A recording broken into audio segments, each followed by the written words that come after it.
Shalom, shalom, everybody. This is Monday night, December the 14th. This is Israel Wake Up, and we're gonna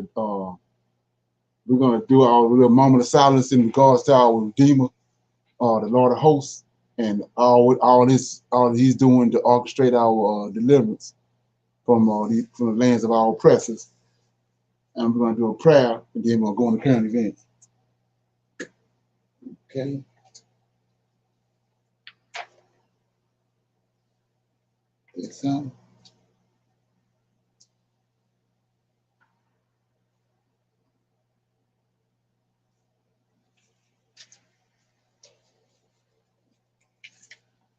Says, O Lord, righteousness and uprightness belongeth unto thee. Therefore we come before thee at this hour, seeking thy face and looking for righteousness and uprightness, that we may walk before thee as thy servant David and Solomon, Samuel, and Hezekiah did, that we may walk before thee in truth and in righteousness and in rightness of heart. Give unto us, O Lord, an understanding heart, that we may discern between good and bad. For you possess the power to turn us, O Lord. For we desire to walk after thee, O Lord, and to keep your commandments and your testimony and your statutes with all our heart and soul, to perform the words of the covenant that was written down by your prophets.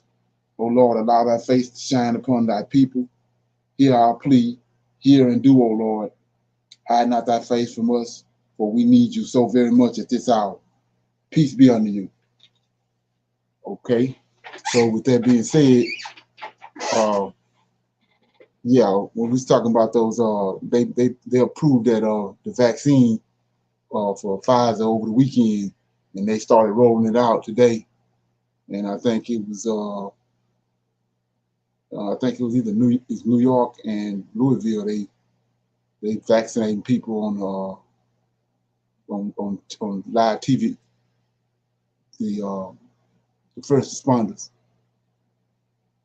Yeah, so like they got it moving along.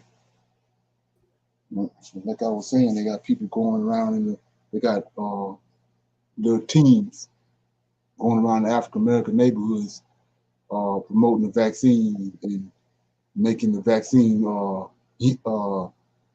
human friendly to the African Americans, get them persuade them to take it. And I was watching this morning on I think it was NBC, where they had a poll where it was 42% of the blacks were skeptical about the vaccine, and it was 42% was willing to take it, and then 60% were other races, but it was the blacks was on the 42% was willing to take it. So they got this big old promotional thing going on, trying to promote the vaccine to the blacks. Mm-hmm. Yeah. And I was listening. They don't went as far as putting Bluetooth trackers in the boxes that the vaccine is being shipped in. Like, this has become really like a big priority to them as far as tracking and knowing where the vaccine ends up at and all that, which I think is really more than that, is the reason why they are tracking it. Oh, right. Yeah. Oh, yeah. Canada has also started taking the vaccine. And my question, Leonard, is it strategic why they're starting with New York? I know New York was pretty front line, even when the governors were speaking and directing their cities and stuff, and the big mouth governor from New York, which is that news anchor's brother, Como. Right. Yeah, So go ahead. They got him up for say one of the people that Biden might pick for attorney general. And I can actually see that, because they really zeroed in on him, doing this whole thing, saying that he really had his city under control and his state. That was all set up too. Right. Mm-hmm. I guess so. Right. And I don't know what the so moving on to something else. What is the deal on the stimulus? Are they not going to give the stimulus? Yeah, well, the thing is, like I said, is what you witnessing is all this stuff that's going on is a slow demo job. Mm-hmm. Mm-hmm. That's what they're doing. Because I mean, if you got so concerned about America, first of all, how can Trump not make the coronavirus a priority when it first came out? Mm-hmm. All this stuff playing, then so what they're doing is the people, man, all over people all over the world. I mean, all over America, they're broke. They piling up at the food banks, and now ain't no food at the food banks. Mm-hmm. So how can you be fumbling around with the stimulus thing and you know that's going on unless you got some kind of agenda? Mm. You know what I'm saying? They're trying to do like I said, it's a slow demo job. Mm. They're creating like they said, a hydrogen dialectic. They creating a problem, and then when the people scream out for it, you know, then they come with a solution. And the whole time they had a solution. Right. They got a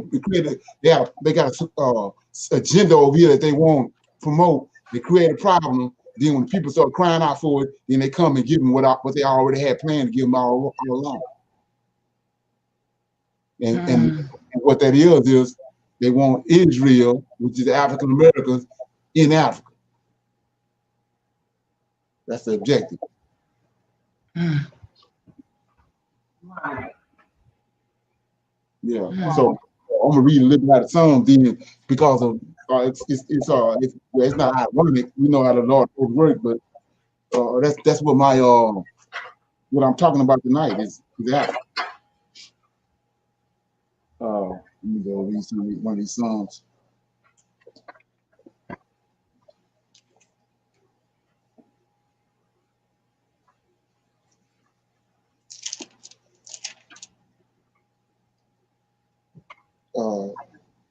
Psalms 105, and the title of Psalm 105 is God's wondrous works in behalf of Israel.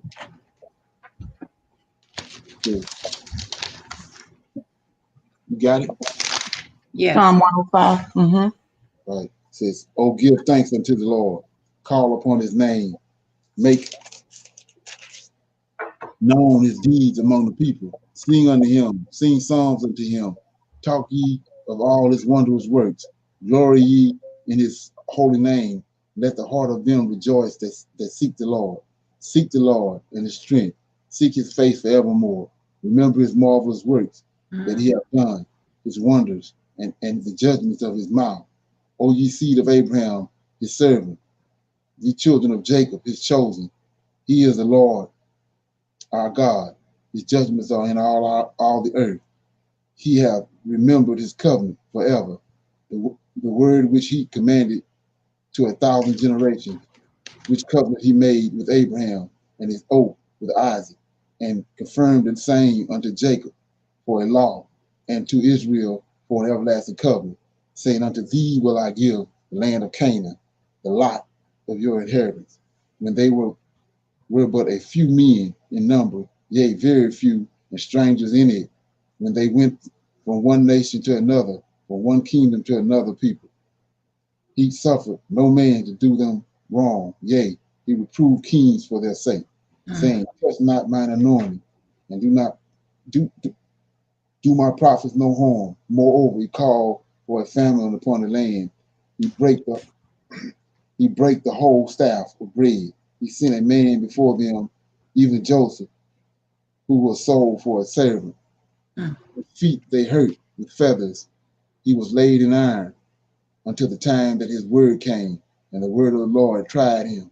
The king sent and loosed him, even the ruler of the people, and let him go free. He made him lord of his house and ruler of all his substance, to bind his princes at his pleasure and teach his senators wisdom. Yeah, I want to hit this right quick before I go forward. I was telling you yesterday, I was telling you, talking about Saturday, how when he said the Lord our God is one. right? So he's talking Mhm. about the Lord of hosts. Mm-hmm. When Yahweh, you can say the same thing for Yahweh. Yahweh is one.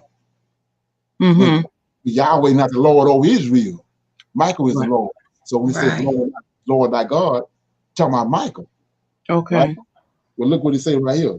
This is confirmation. 21, talking about Joseph. Joseph that went to Egypt as a prisoner, but Michael went there and called them to loose him. And then he said 21, 20, the king, Pharaoh, sent and loosed him, even the ruler of the people, and let him go free. Yeah, 21. He made him Lord. See that? Mm-hmm. Mm-hmm. Mhm. He the Lord. He ain't the Pharaoh. He Right. the Lord over the people. Exactly. Mhm. He the one that's ruling over them, not the Pharaoh. So he Mm. said, and he made him Lord of his house. See that? And that's what Mhm. Michael is, Lord of Yahweh house. Yeah. Mhm. And he telling you, ain't no other Lord but me. I'm the Lord. Mhm. Right. And then so Israel, Lord is one. Okay, anyway. So 23. Yeah. Israel also came into Egypt, and Jacob sojourned in the land of Ham, and he increased his people greatly and made them stronger than their enemies. He Mm-hmm. turned their heart to hate his people and dealt subtly with his servant. He sent Moses, his servant, and Aaron, whom he had chosen. They showed his signs among them and wonders in the land of Ham. He sent darkness and made it dark, and they rebelled not against his word. He turned their waters into blood and slew their fish. Their land brought forth frogs in abundance in the chambers of the kings. He spake, and there came divers sorts of flies and lice in all their coasts. He Mm-hmm. gave them hail for rain and flaming fire in their land. He smote their vines also in their fig trees and brake the trees of their coasts. Mm-hmm. He spake, and the locust came, and the caterpillar that would and that without number, and did eat up all the herbs in their land, and devoured the fruit of their ground. He smote also all the firstborn in their land, the chief of all their strength. He brought them forth also with silver and gold, and there was not one feeble person among their Come on. tribes.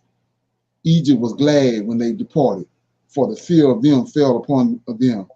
Fear of them fell upon them. He spread a cloud for a covering, and fire to give light in the night.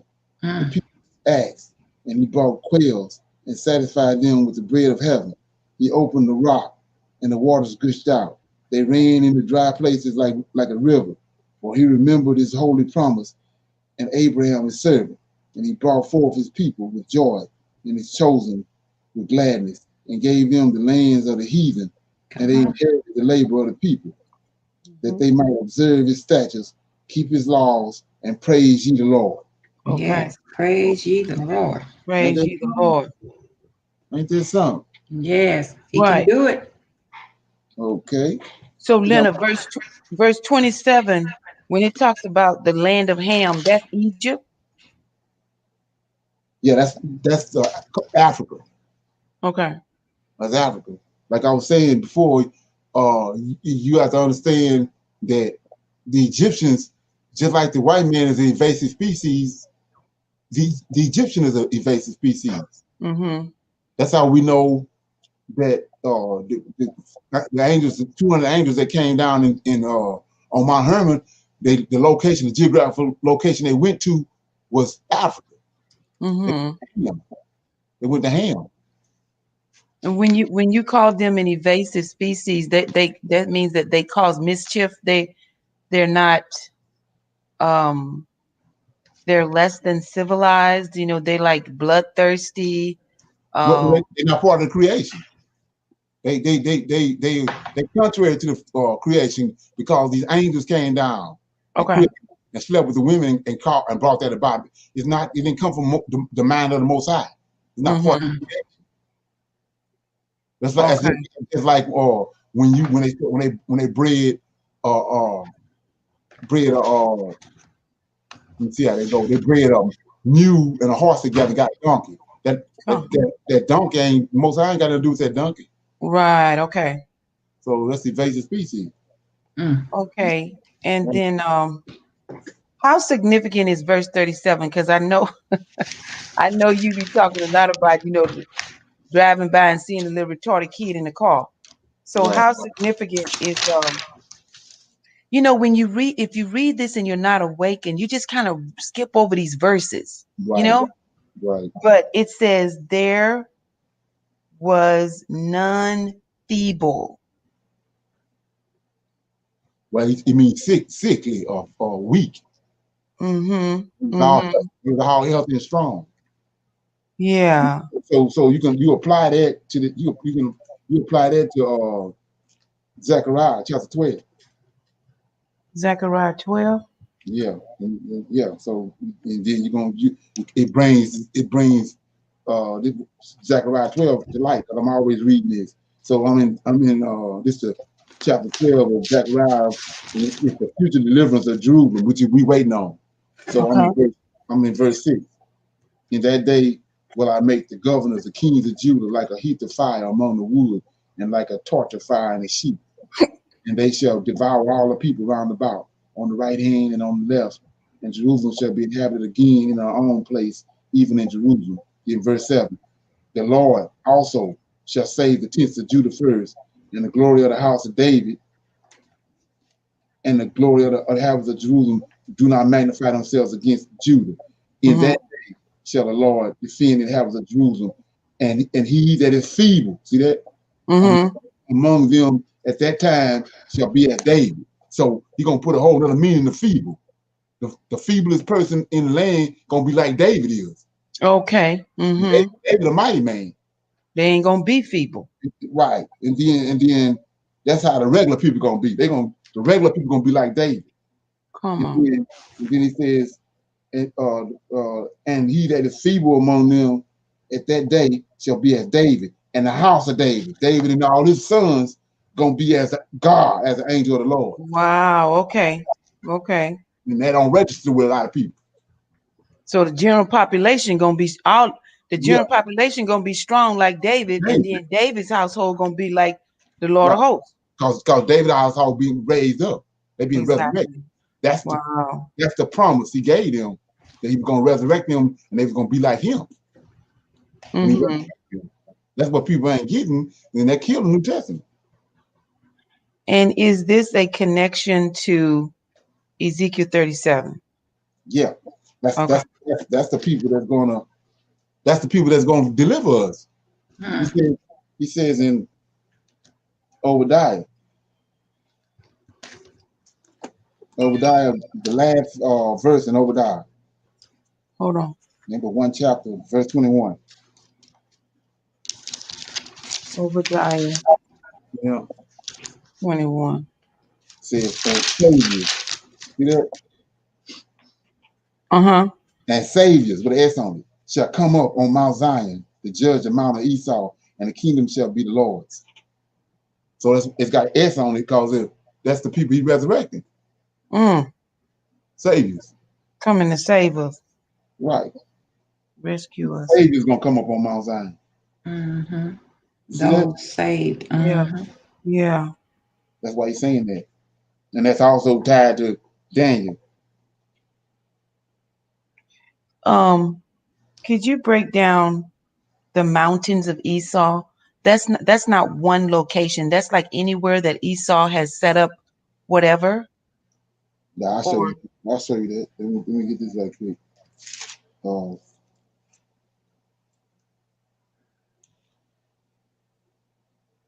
Daniel chapter 7 and verse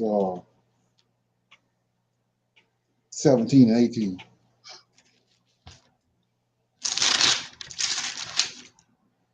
Says Daniel 7 verse 17 18. Okay. Says, these great beasts which are four kings which shall arise out of the earth, but the saints of the Most High, the saviors, the saints of the Most High shall take the kingdom and possess the kingdom forever and even and forever. Who are the saints? Huh? Who are the saints? David and all forefathers that died. A saint is somebody that was dead and been raised up. Okay.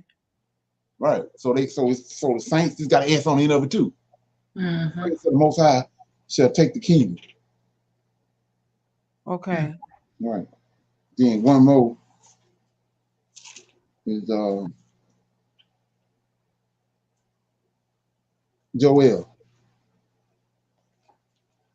Joel.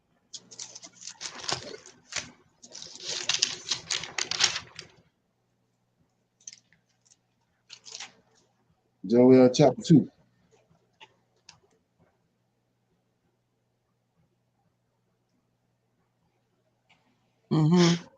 So right here it says, blow you the trumpet in Zion. So what you gotta understand is I ain't just blowing the trumpet for the hell of it on Saturdays. This is what the whole world gonna hear. When the day comes, this is what the whole world gonna hear this.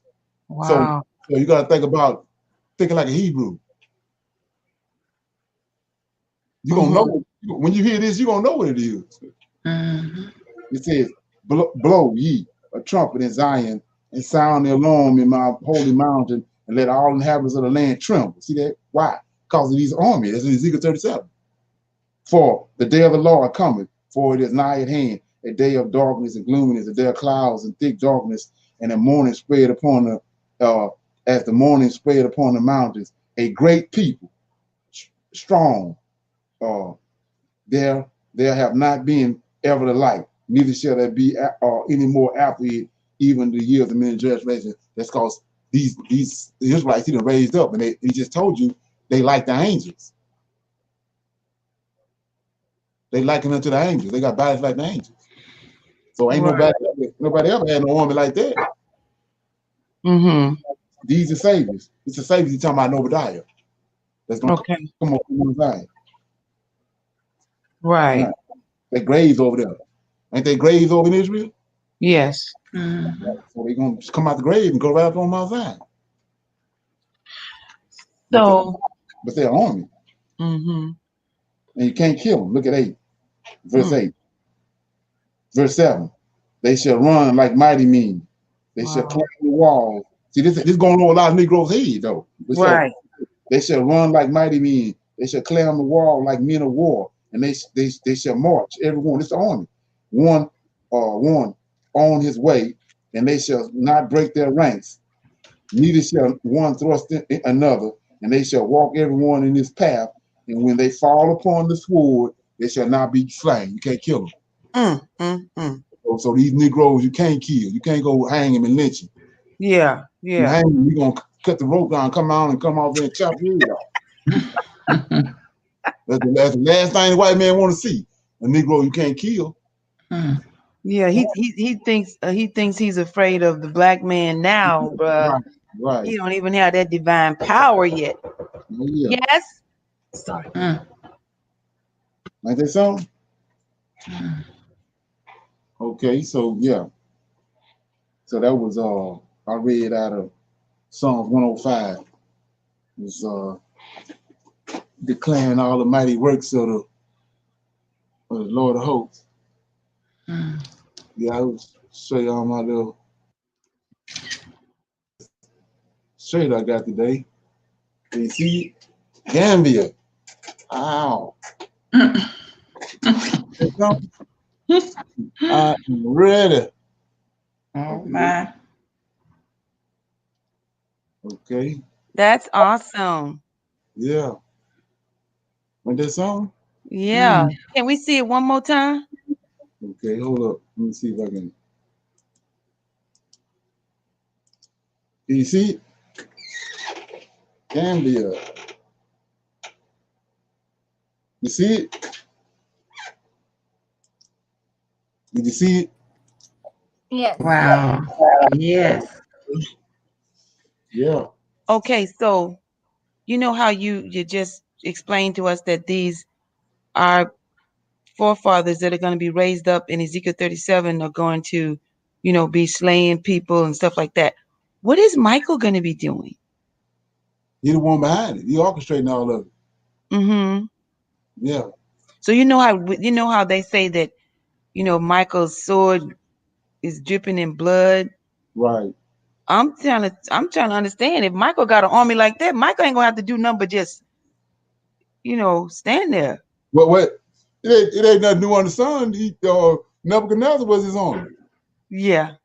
So it ain't nothing new on He the sun. commanded it. Okay. That's what people not get understanding. He's sending them that. I mean, or you got to stop and think about how Jeroboam, when he told I can't think who that was. He told the prophet at the time that was with Solomon to go and tell Samuel.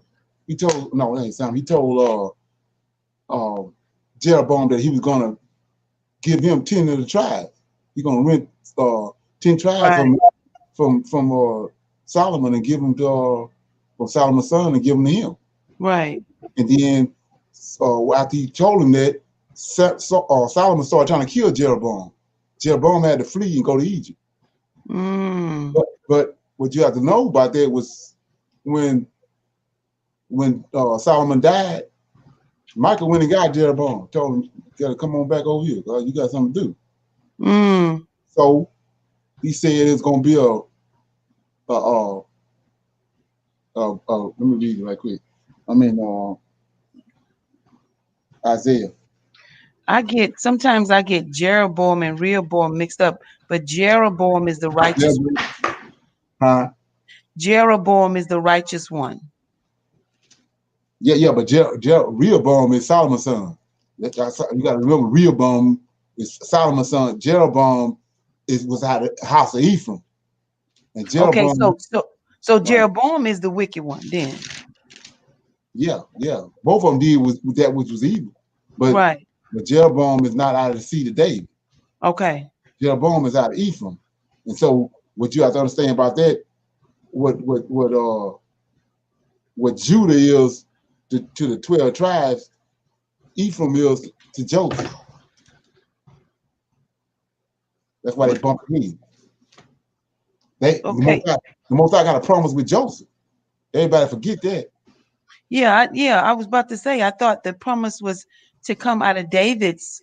It is, but before all that happened, he sent Joseph to Egypt and delivered Israel out of, had him go ahead of Israel to bring them into the land of Israel for the famine.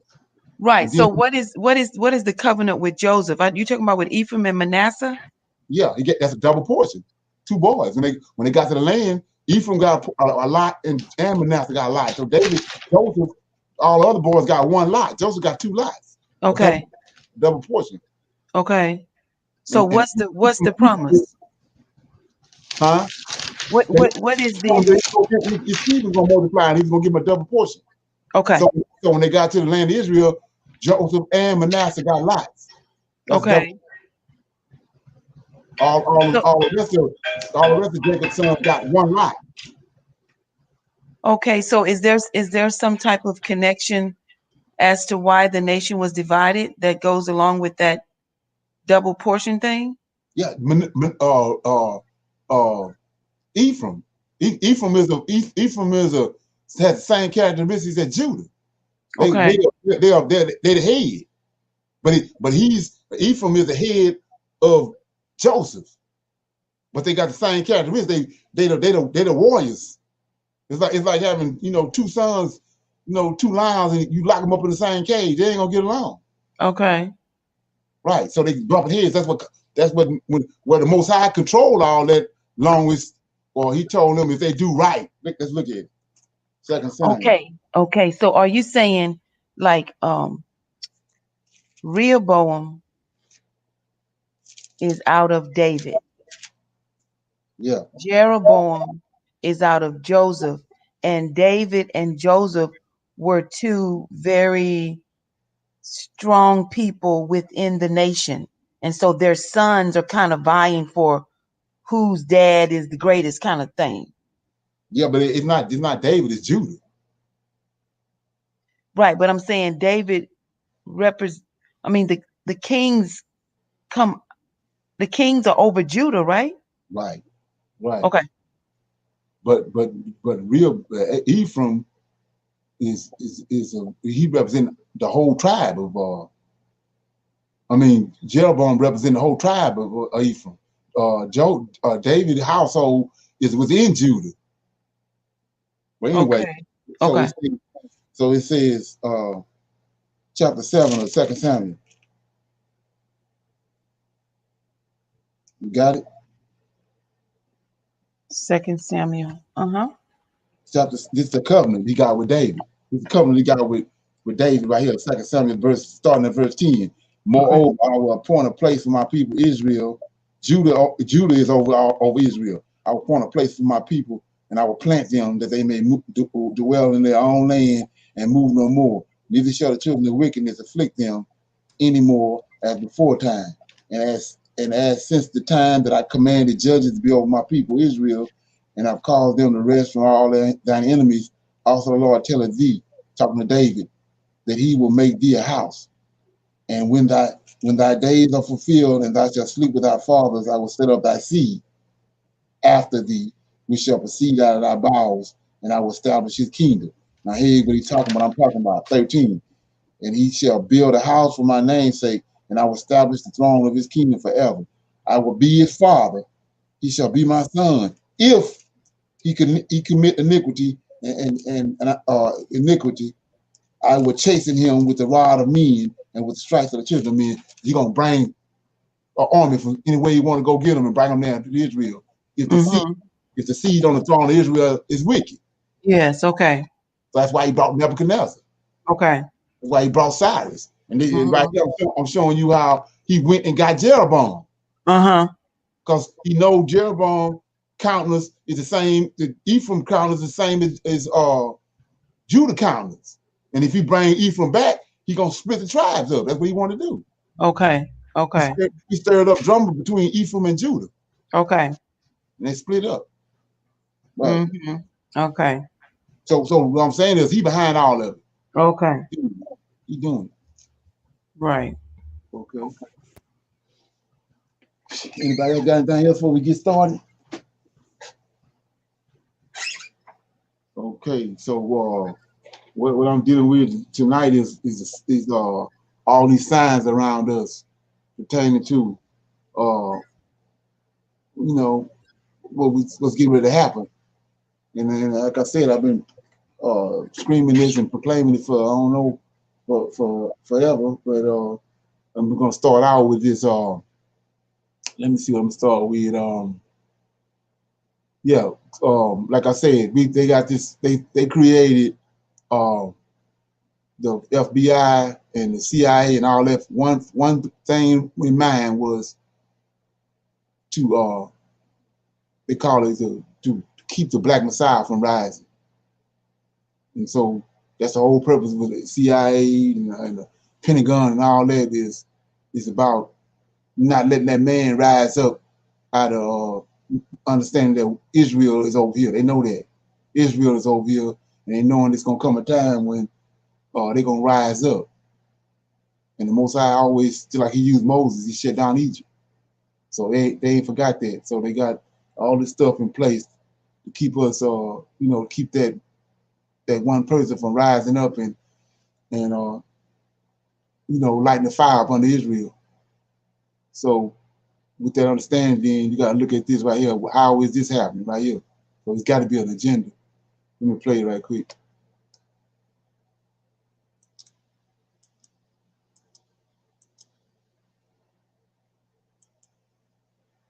Okay. Let me go back.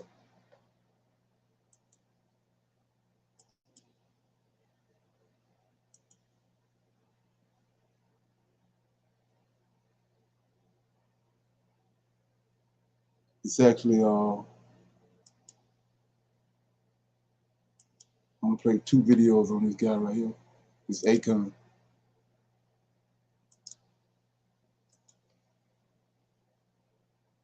I can feel, you're not saying nothing that everybody don't feel. That may not mean, that don't necessarily mean it's true, right. But with the circumstances that surround us, that's why we believe that way, So at the end of the day, it was like, if you are in a position in life where you feel like you don't own your own content, you don't own anything, and they should be investing in us, this is the opportunity now to be able to own that in which we're complaining about. Because in Africa, it's a clean slate. You can build that empire there. You can build that infrastructure there. And you already got the information. You're already educated on how to do it. because we've done it here and made billions of dollars for corporations all day. Africa is the only place in the world where black people can go and build Fortune 500 companies from scratch within 5 years. We like China, easily. No, seriously. And this took them hundreds. Yeah, listen to this right here. This what you have to get. This what registered, clicked in my mind. The speed in which this can happen. Years to build. You can build it now within 5 years. 5 years. China took that same, mind state 25 years ago. China was no different from Africa 25 years ago. Go to China now. Look at Dubai, the Middle East. They just started 15 years ago and started. I'm kind of me. Just want to be 100%. I understand what you exactly mean. So you're saying that Africa right now. So how could Africa be the new China? How can we say that? Black people, for all our black people, yes. Go back to Africa. Okay. Whatever you're doing here, do it there. Whether it's real estate, entertainment, education, sneaker company, whatever, clothing line, whatever. Start it there. Do it there. Don't even start it. Do it there. It's gonna grow out of there anyway. But Africa's big enough you won't ever have to need no other country anyway. Think about it. Everything you do is in America. Out of Africa. No, you don't. Well, it depends on you. Africa's the second biggest continent in the world. Africa. It's over 1 billion people. Who's the biggest continent? Who's the biggest continent? Well, it's continent and country. Asia is the biggest continent. Asia, that's China, Korea. It's all them and India, all them put together though. Right. That makes Asia. Right. And it's not that much bigger than Africa. And Africa is the second biggest continent. With more natural resources as well. With all the natural resources. Right. That's the difference. So we literally got a pot of gold and nobody even going for it. Exploited by outside. How do we start this? How do we start to say, you know what? Let's invest back in the motherland. I think the key is, first of all, you got to release the fear, because a lot of, African Americans are afraid to go to Africa. Because I'm not gonna lie. Naturally. I was offered so many shows to Africa. I'm gonna be honest. And then they told me I could get shots. And I was like, oh. And I never actually been there because I didn't want to get the shot. I didn't know they injecting shit in me. But I was scared. This is back in the day. That's why I said you got to release the fear.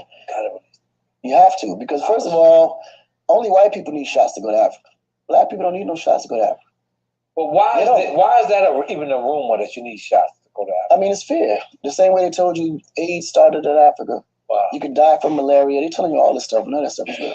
Wow. They tell you, you go to Africa, you got to take, shots. And you got to take like 5 or 6 different, types of shots to save you from this, save you from that. But why does that rumor even exist, though? I mean, because they know the value of black people going back home. Can you just imagine if African Americans in America decided, you know what, man, fuck America, we going back home. And then all the value that we bring here, we took over there. America wouldn't exist no more. Love, live, Lumanda. None of that would work. Think about it. Just imagine, man. All the major ball players left, started their own team back home. All the major recording artists left, started their own labels back home. Just imagine, just those 2 sectors. We're not talking about all the inventors that never got the credit for all the shit that they invented, like cell phones and all that black people invented. You would never even know. All these software companies that's taking, you have no idea, we don't even know how much value we even have. We have no idea. Just imagine if we just woke up one day. I don't wake up. Pause.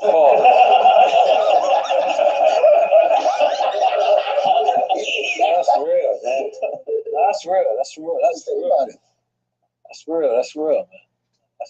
That's real, man. Because collectively, we got enough to do it. We don't have to buy or borrow anything from nobody. We can do it ourselves if we just came together to do it. That's such a good thing. I really would like to be involved in something like that. I want to invest in it. So like I said, they created they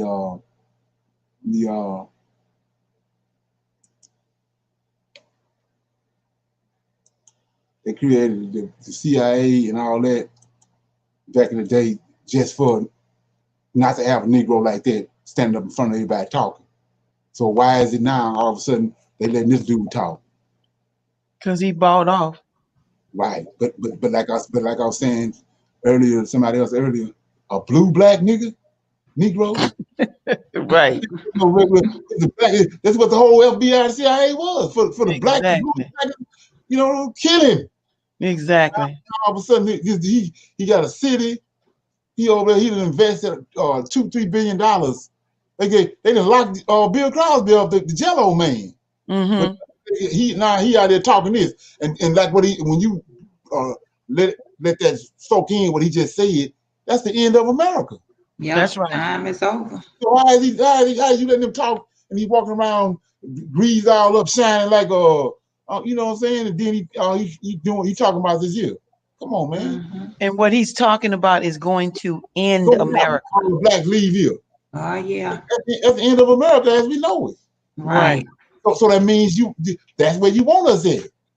Like I said, hydrogen dialectic. The whole time they want us over there, but they try to act another way. But everything they doing with the virus and with holding back on the bill, the stimulus bill, all that is to run us over there. And then we already see what they did in 2019 with they passed that year, the decade of African descent. For 10 years, it started in 2015. Mm-hmm. Come on, it's gonna end in 2024.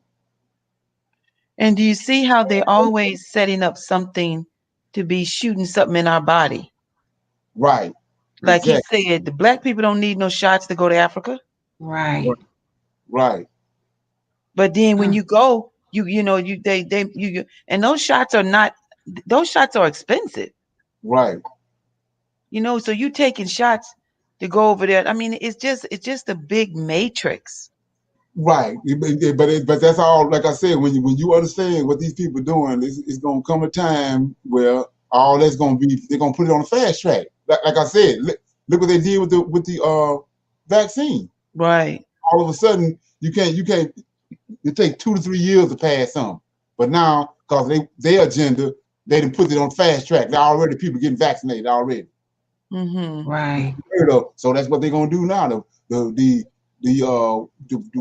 paperwork they got stacked up, red tape to keep you from going to Africa, all that's gonna dissipate.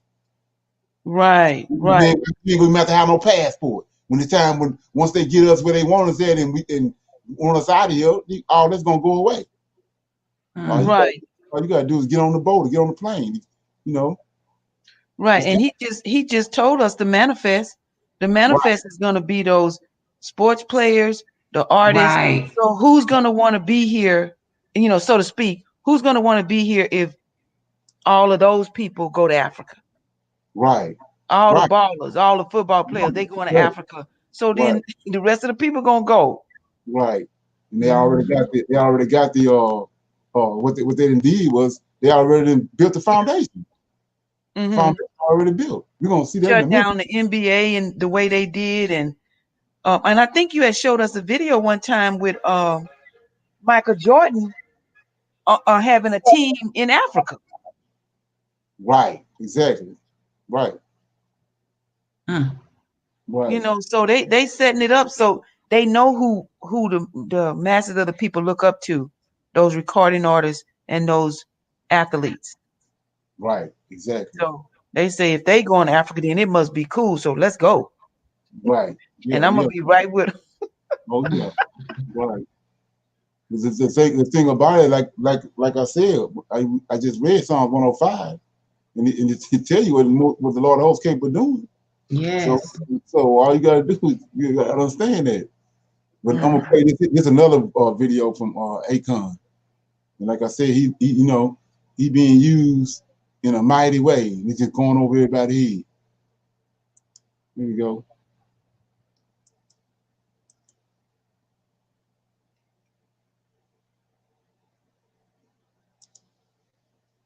Belknap, the president of the National Press Club. And normally I am not at these lectures, but today I thought it was important to do so because we have a very special guest of honor, Akon. This has been a very historic week for Washington, D.C., with the U.S.-Africa Leaders Summit, more than 50 heads of state. And it's also been a very historic week for the National Press Club, as we've had the presidents of the Republic of Congo, South Africa. This afternoon, we'll have the president of Burkina Faso. But today, as part of our historic week and as part of a major event that contributed to Washington, D.C.'s historic week, we have Akon, the distinguished celebrity and more so philanthropist, doing so much to bring electrification to more than 20 million households in Africa. Yeah, this unheard of. What are you doing? My colleague, Stephen Alakara, who is a great example of what a new member of the National Press Club does. Stephen joined about 2 months ago. He organized a major event with the former Chief Technology Officer at the White House, Anish Chopra. And a few weeks ago, he said, Myron, what do you think if we bring in Akon? And I said, go for it. So, Akon, thank you for being here. Stephen, thank you for organizing it. I turn over the floor.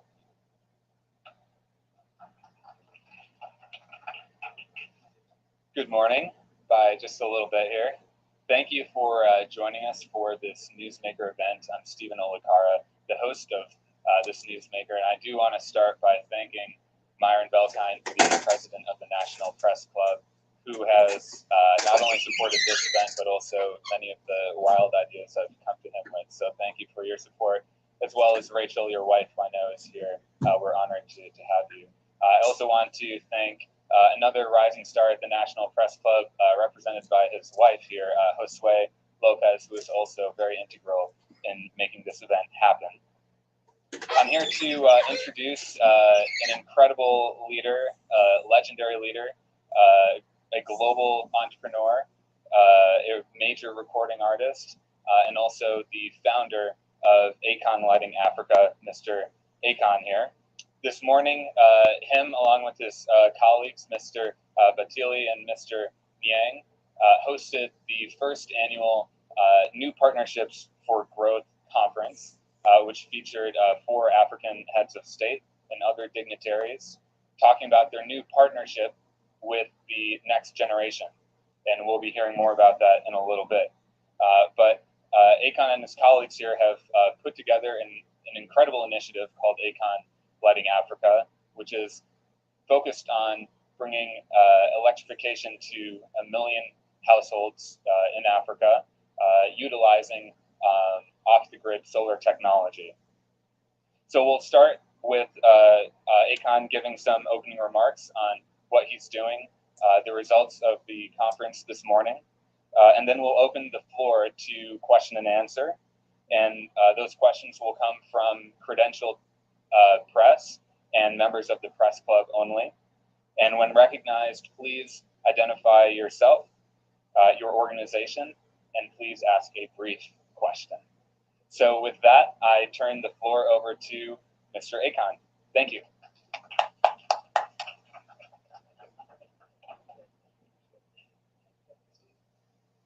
It's an honor to be here, of course. Thank you guys a lot for taking the time out.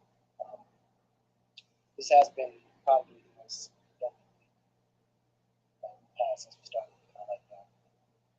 We started off touring 7 countries in 7 days to present our initiative to 7 heads of states in West Africa. And it was a thought that happened last year from today. And within that time, we've accomplished so much. And we always wanted to be in a position where our generation of Africa would be completely different from the average, because ultimately we felt that it wasn't enough action, and we felt there wasn't enough communication. And as you know, as you follow how things move, it's the people that run things. Our elected officials are there to serve us, and we have to be in a position where we can properly communicate whatever our issues are, and properly communicate what we're dealing with that they can help us overcome. So it's a team effort. It's impossible for them to make all the decisions without having communication and having it open enough to where we can clearly understand whatever our faults are, whatever our challenges are, and how do we overcome this together. So the Akon Lighting Africa was built on those principles, and we wanted to be in a position where I can be able to take my resources as a diaspora, child of the diaspora, and being in a position where my parents were African and understood the cultures, taught me the cultures, my earlier part of my years, I was actually raised there, but I was actually born in the U.S. Because they didn't want us to have issues as far as generations coming back and forth. There were some challenges they themselves had faced, but it ultimately created a situation where I was able to. So what's going on is he's talking about the title of this video is Akon on Africa, and then the thing I'm shining a light on is the fact that it says the next growth frontier. So at one time, everybody was over in Europe and all over that area around the Mediterranean, and then they found out about America and about the Americas, and then America was the next growth frontier. Everybody migrated over here. So when you see that right there, the next growth frontier, you're talking about Africa. So that means it's going to be a mass migration. That's why they're building it up. We have to be the partner. We have to be their arms. We have to be their legs. We have to be their eyes. We have to be their ears. They're our support system. We're not theirs. So until the people realize that we are who build our country up, we're gonna be it's gonna be a 360 constantly going around. So all we could do is allow us to do what we do. They stay, oversee it, and say, okay, guys, I love what you're doing here, but can we do a little bit of what we do here? And then our job as the leader, we have to put together the tool and make that work. Because if they can properly advise us on which roads to go, then we can make it to the framework. We just can't do it expecting the government to do it all. Especially when we're the people. We can't just sit there and expect the government to do it. We elected them. You follow what I'm saying? So we just have to know that we are their tools.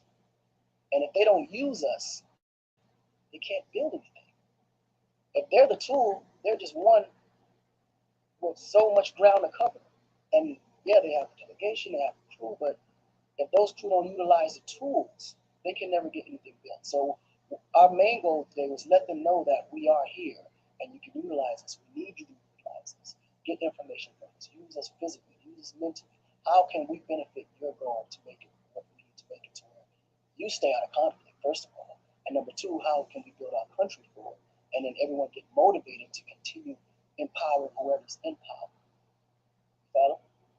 Absolutely. Right. So what they're using him, they're using him for a mouthpiece.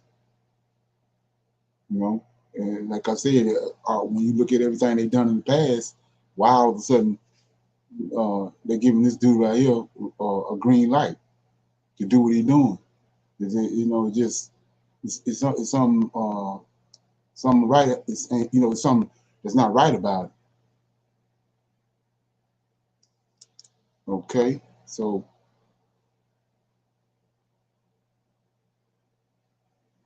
with that being said, anybody got any comments on that?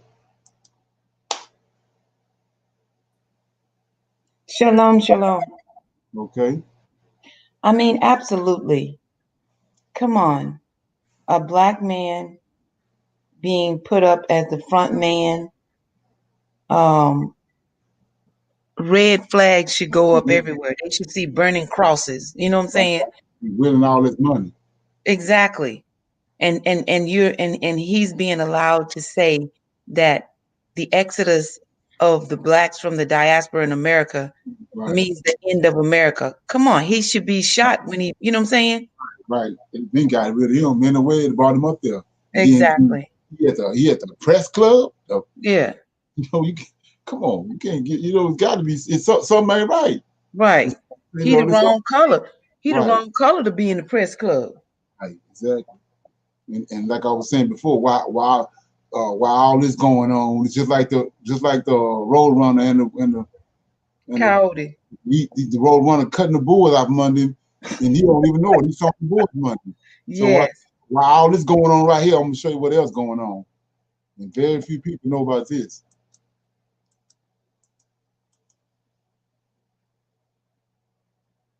Okay. And notice what the title of this video is. It says, "A Vision of Development in Africa, Future Cities and Mega Infrastructure Projects." So I'm gonna let it play.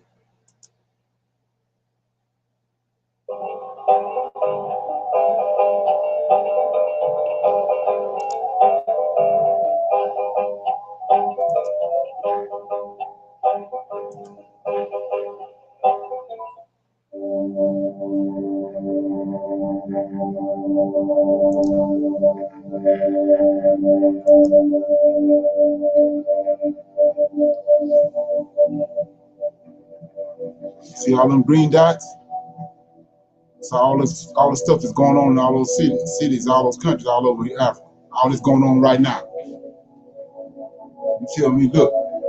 Nobody can never tell you that's how Africa looks.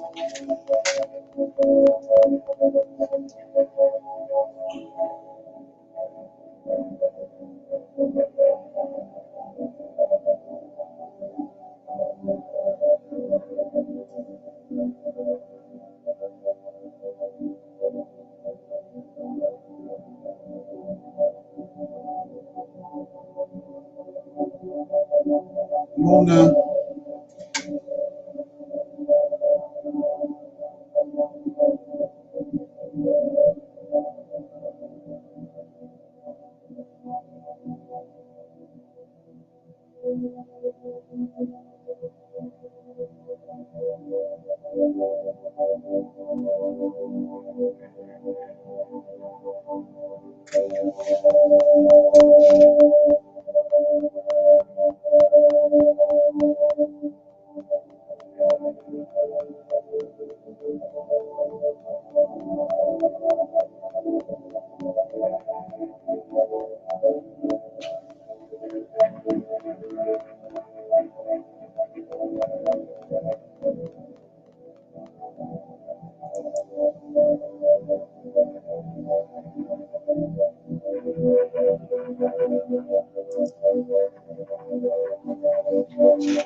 That's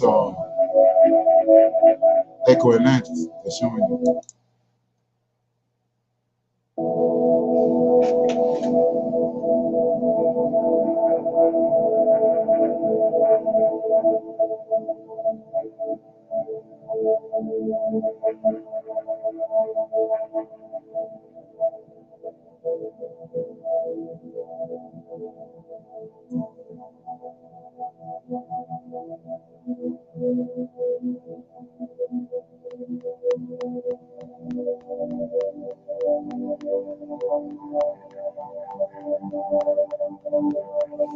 They ain't doing all this just for nothing.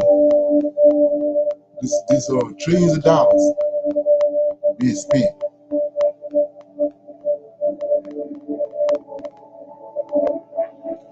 And like I was saying, Akon said 5 years.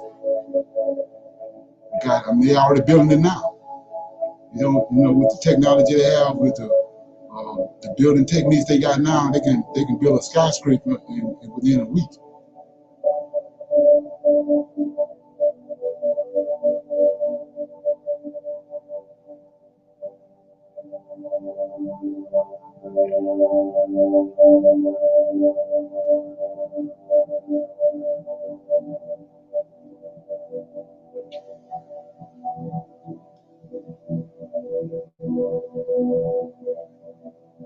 So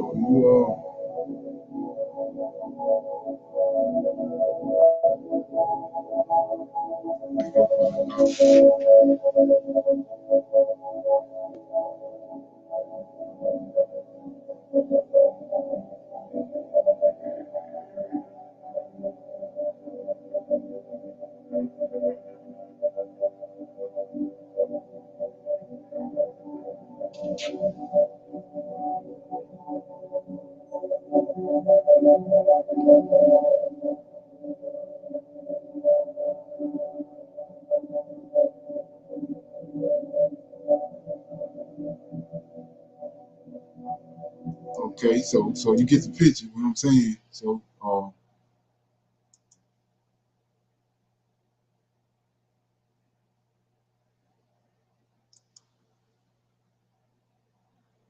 like I said in the comments.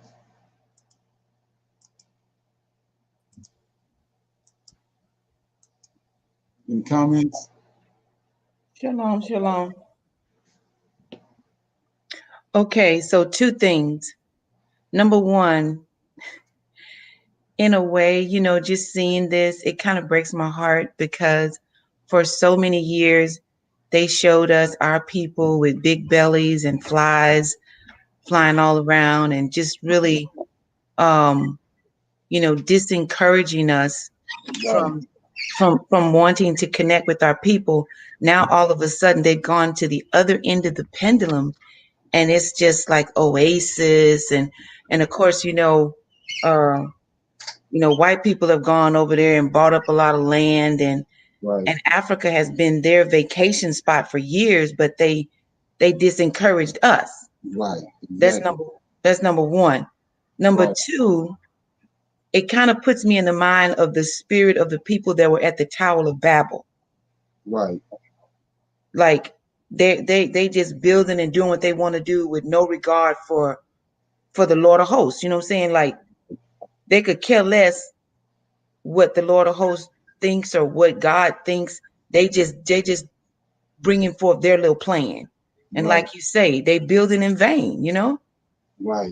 But the big thing you have to look at is what is it that it's some major going on behind the scenes that that you I mean it was mandatory when you had the big picture, knowing that these people that you brought over here was Israelite people. You know what they God did. He got a whole book telling you what he capable of doing. So so understanding that you kept them as far away from their God as you could. Right. You hooked with their book. So what is going on that you gonna take them back over there where they God at? With some devastating going on with them to do that, that's a last ditch effort. Like I say, you would want to take them to the other direction. So what is going on that you gonna take the risk at taking them over there where they God at? So what might that be, Leonard? Well, like I said, when you understand that what Africa is, and one of the biggest things that people don't understand all the fresh water in the whole world is drying up. It's Africa. They got to go Africa.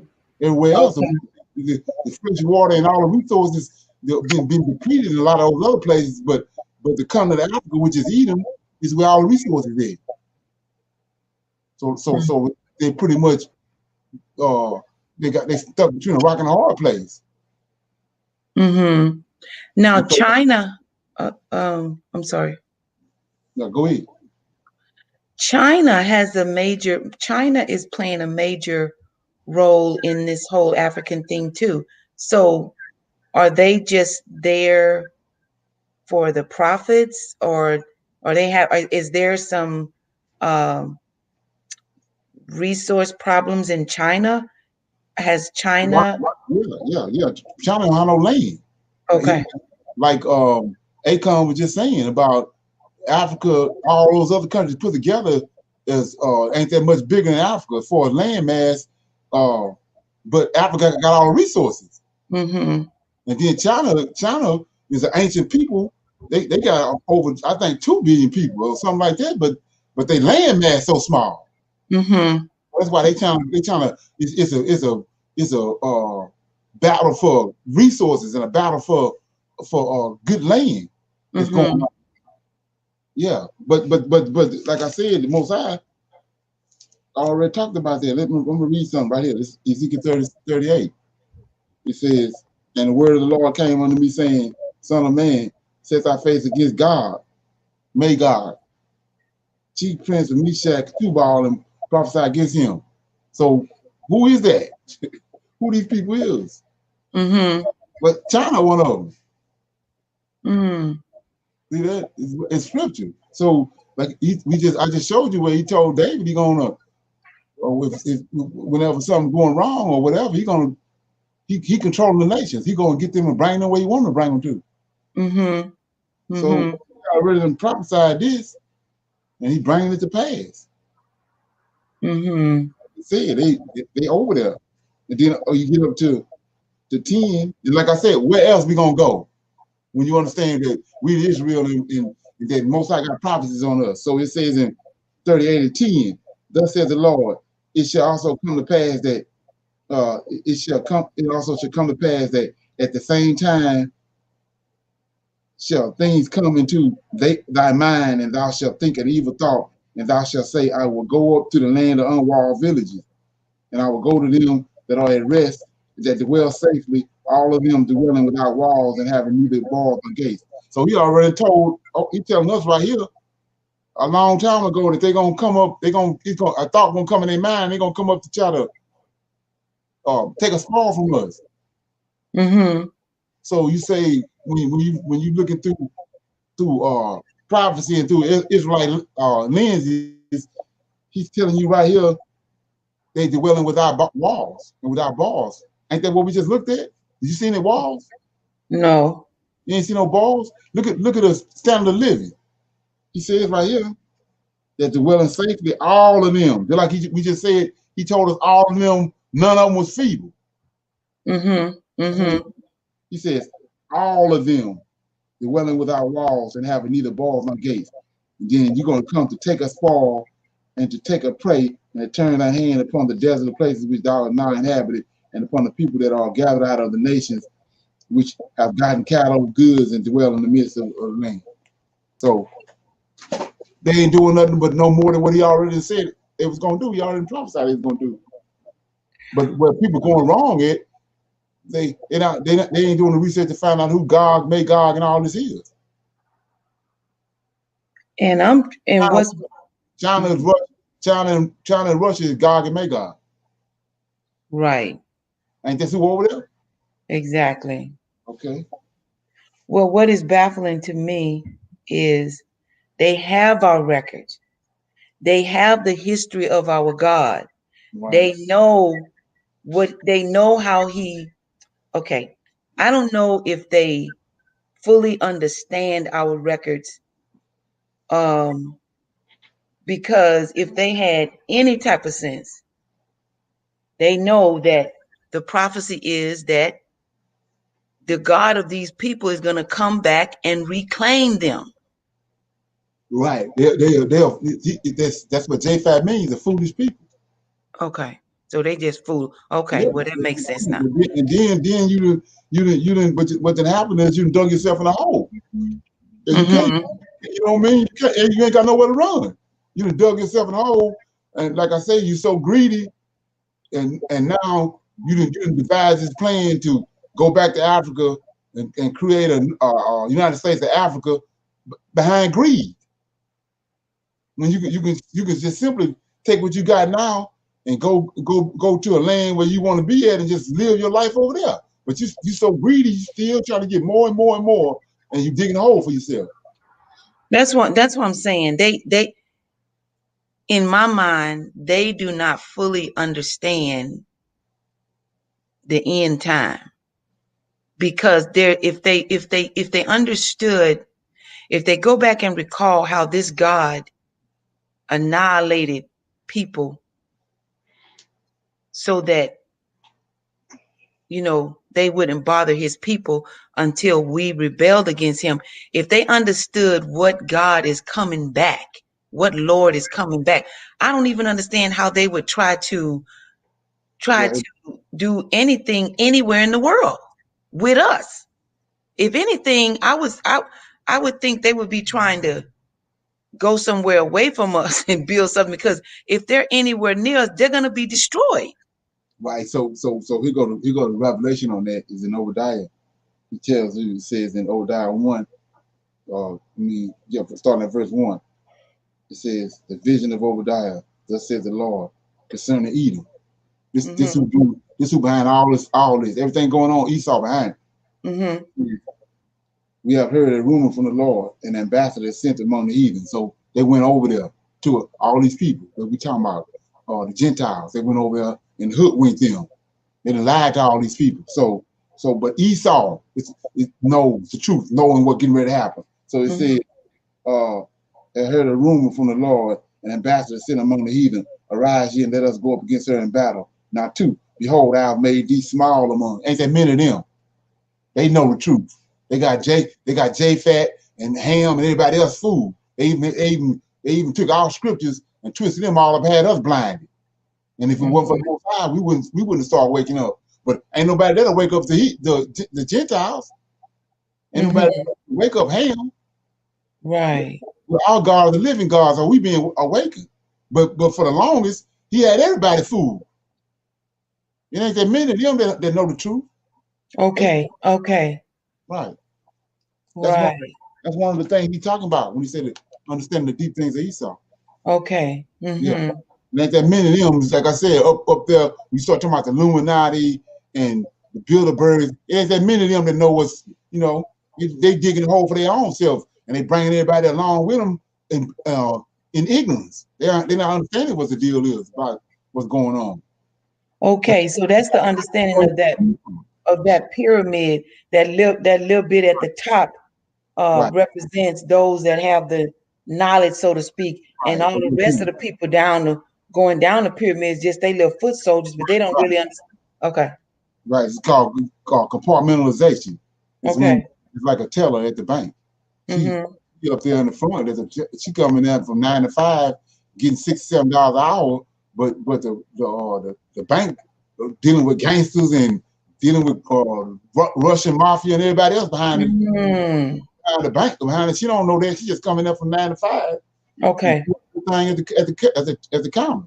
What's going on with the bank, and that's what they deal with us. Yeah. Wow. Okay. Yeah. So I'm gonna play this here, and then we're gonna. If anybody got any questions, we'll do a little Q&A, and then we'll close out. This is what I'm showing you is signs, and then I'm showing you the tentacles. They seem as if they're not working. If they're working individually, but they are working in concert together.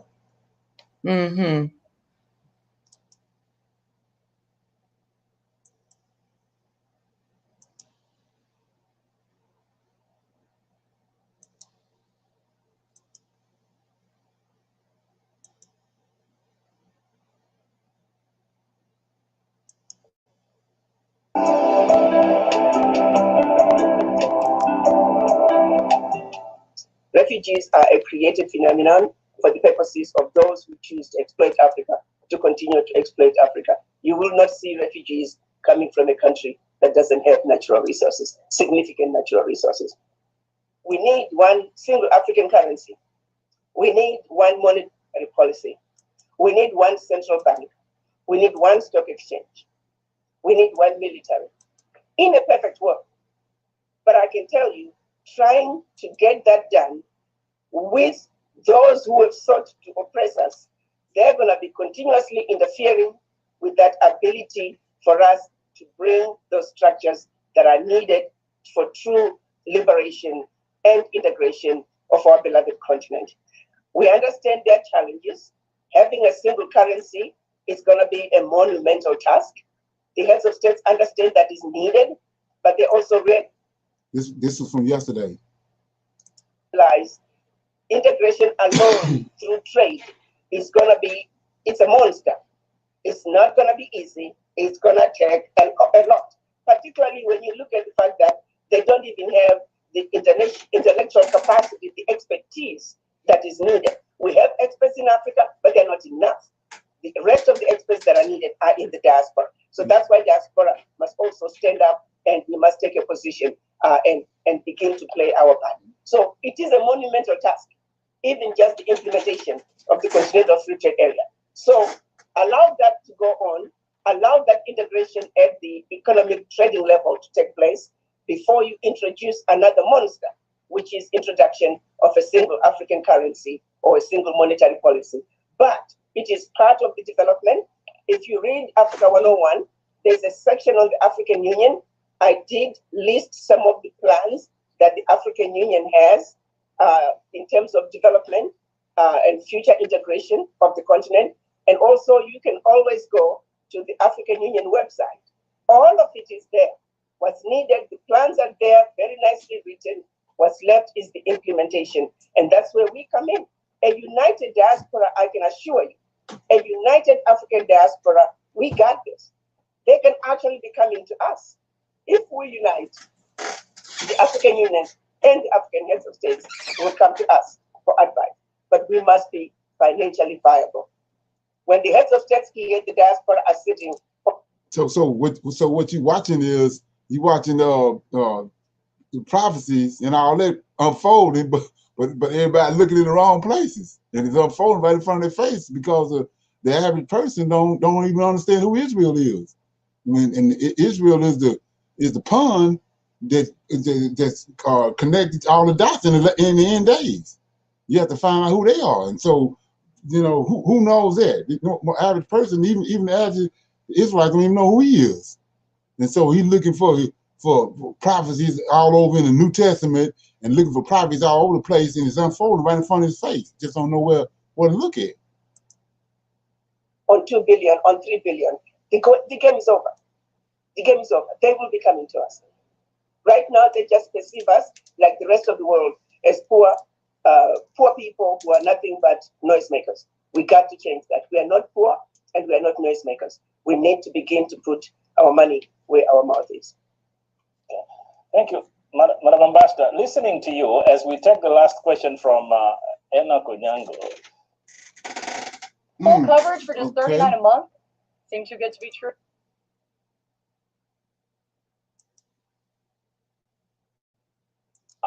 It's an honor to interview, but as I watch you, you're so energetic and really going. In a moment, if you don't mind sharing with our viewers, what really keeps you going?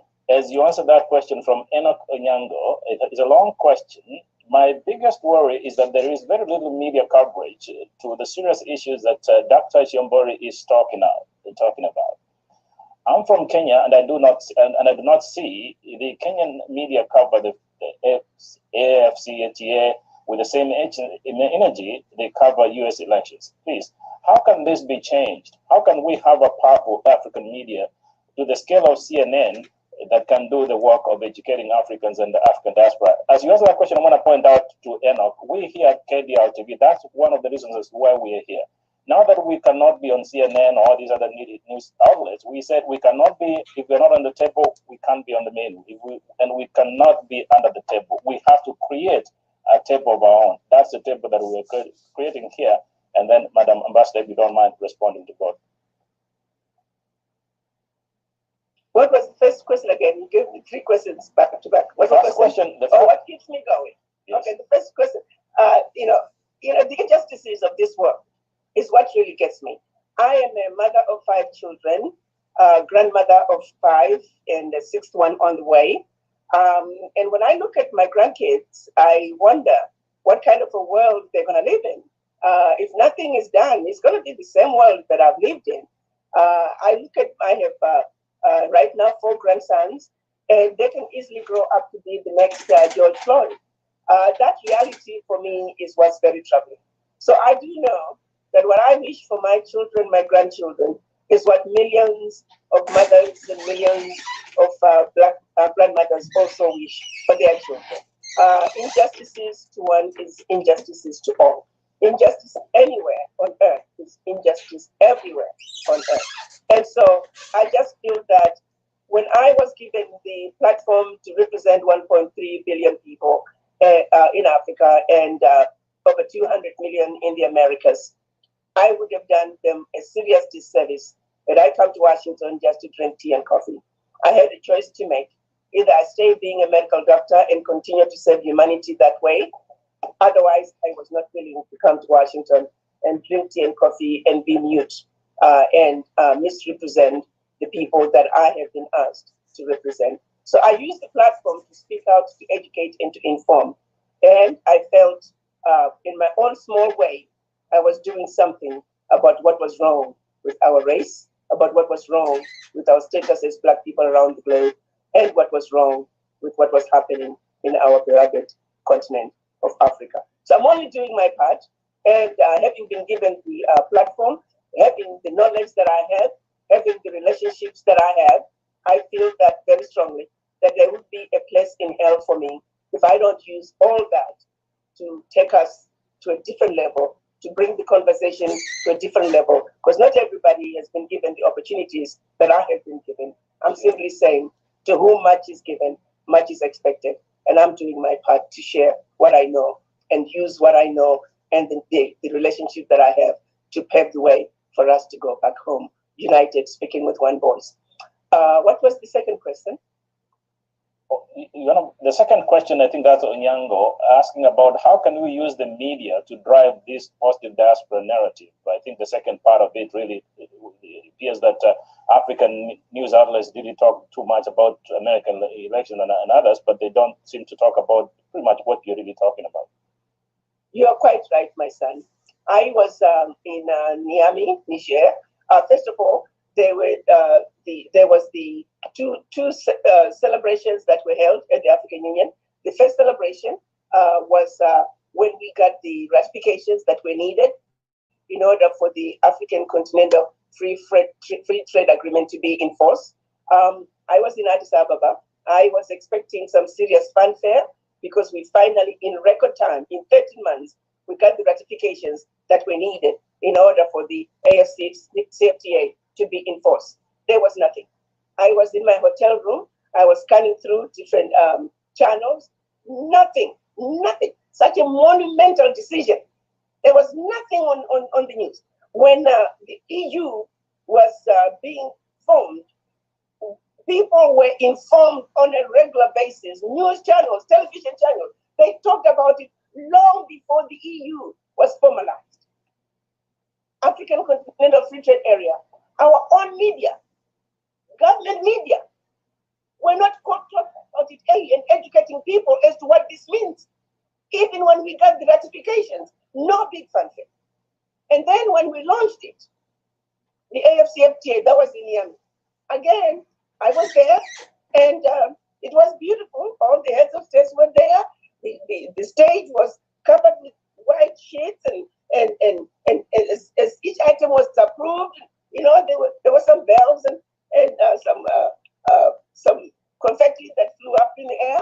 And I thought, okay, when I get to the hotel room, there's going to be a whole lot of stuff on television. A lot of this. Okay, so what they're doing, the reason why I'm showing you this is this free trade agreement that they finalized last year, and it's going to be implemented on January the 1st. The reason I'm showing you this, you see all the stuff they got going on in Africa, all the building and all that stuff, and how they promoting all these different Black people all of a sudden, giving them all this leeway and all this power, and, and giving them these voice to say all this stuff when for thousands of years that was a no-no. Now all of a sudden all these doors open up and they allowing all these people to make all these different type of moves that's unheard of. So it's something getting ready to happen. Like I said, something major getting ready to happen real soon. Like I said, and then you got January the 1st. You got that free trade agreement. You got something else happening on January the 1st. It'll come to me. So yeah, I'm gonna play a little more of this, and then we're gonna go into Q&A. Have done to us for centuries, but that united we are standing up and say,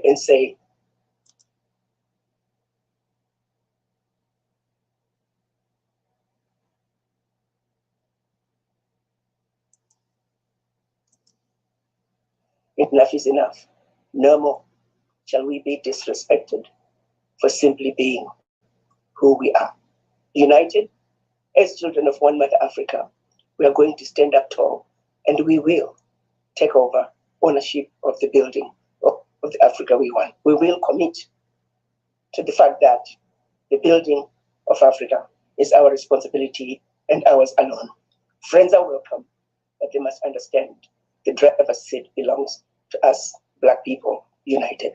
I urge all of you to go to our addi.org and sign up, or go to africa101.org, get a copy of your book, and begin the journey to self-healing and self-discovery. For when we are truly healed from the legacy of slavery and the legacy of colonization, nothing can stop us. Nothing. Okay, so like I was saying before, the other thing I was trying to remember was just not a coincidence either that this all happened on the election year. You know, like just like with 9/11. 9/11 happened. It was election year, right when George Bush came in. Clinton went out, George Bush came in, and they implemented the 9/11 because the world changed. It was a shift, so it was another shift getting ready to happen right here. They want majority of the population over there in Africa.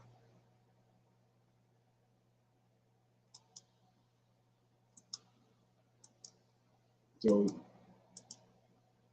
anybody got any comments? Before we gotta do a little Q&A before we go.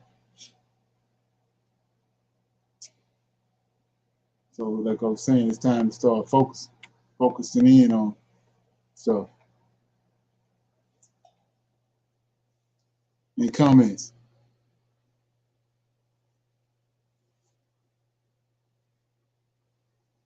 No questions, comments? Shalom, shalom. Just more the same. It's just, you know, we just have to keep our eyes open and wait for our Lord. Right, exactly. And like I said, you wanna and just, you know, you gotta be vigilant, because I mean, you in so many ways, you know, you've been blessed because you got some kind of foundation, and so you know, like the Dr. Arikana was just saying, much is given, and then it's a whole lot expected of you if you've been given a lot is expected of you. So you just gotta keep your eyes open, be vigilant, and then you know, keep your eyes on the Lord and what He's doing. Anybody got anything? Oh, I want to say one more thing, and it's, you know, just the more that these prophecies are unfolding, and we actually have been blessed to you know, for you to be able to explain it to us and keep us up to speed. I mean, that is huge. You know, I mean, it's just so huge. I mean, it's like there's certain things that go on around me, or people say things.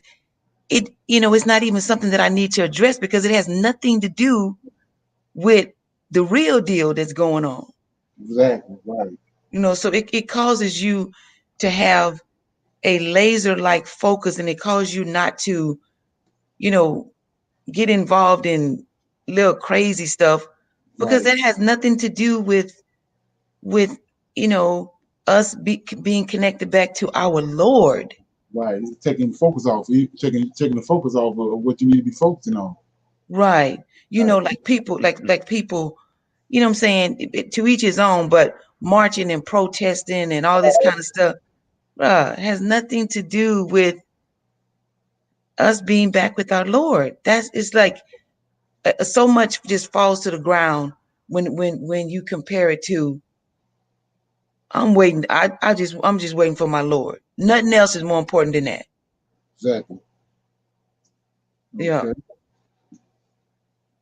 Okay. Anybody else have anything? Okay.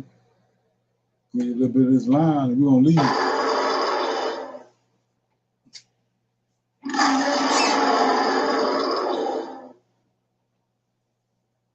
Yeah, I'm working on an uncomfortable conversation. It's I'm trying to put all those. I want to do a video. It's probably gonna be a two parts to it, to try to connect all the dots with Zerubbabel and all that, connected with the Joseph Degg, all of it. I'm trying to connect all of it with somebody you can just sit down and look and listen to it and go through it and deal with the scripture.